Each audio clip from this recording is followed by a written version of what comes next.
I don't know about you, but I love capping and roasting with my friends. And a lot of students that attend here on Sunday and inside their close circle, they do the same. They make fun of each other for their weaknesses and their faults, and it's no hard feelings. But I feel like sometimes it's very possible for us to sit when we're by ourselves and rethink about those things that were said about us and maybe realize that, it kind of did hurt.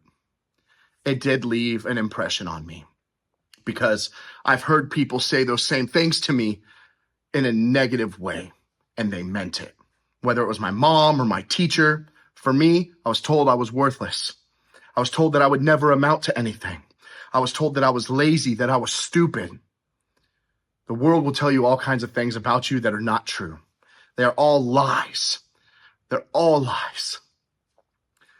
But God has something different to say about you. God has to say that you were created in his image, that he knew you while you were being knit together inside your mother's womb, that you are created with a purpose, that you are special, you are loved, you are forgiven. All of these are true. And this is what we should base the idea of who we are and whose we are in life. This should create our identity. This should be the firm foundation that we learn about who we are in life. I think back to the story of Saul, the man who murdered so many Christians, so many entire families, the husband, the wife, the children. And I imagine, he obviously came to know Christ. And through that revelation that he had of encountering Christ, he became known as Paul. And he wrote most of the New Testament that we read today. He had a huge part to play in bringing up the early church and walking with them, guiding them, and teaching them.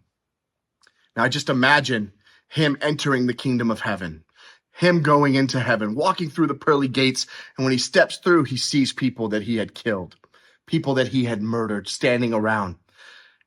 And none of them are questioning, why is he here? But they are rejoicing. Thank God he knows Jesus. Thank God he met him where he was at. The same is true for us. I remember one time this kid got in a fight with another kid at school, and the fight was so bad that the other kid received permanent brain damage. That kid went to an expulsion hearing, fought it, ended up being given another chance, was accepted back into the school. And I remember it was months later, like 5 months later, he missed most of the school year. And I remember when he came back, he walked by himself through the courtyard with his head down. And I remember looking around at the other people and being one of the people who talked with my group saying, look, that's the dude that did the brain damage to so-and-so. That's the dude that really hurt that guy. But that doesn't happen with us, with God. The world will tell us that we are horrible, horrible creatures. But God will not. God will stand firm in saying, nope, that's my child, and I'm going to stand by him. That's my child, and he has a purpose. He just doesn't know it yet.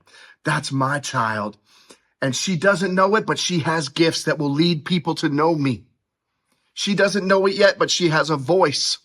She has a music talent that will be used to help people worship and praise me. Remember whose you are and what God says is true about you, and base your identity on that, not on what the world tells us. I look forward to seeing you guys again in the future, but for now, later, everybody.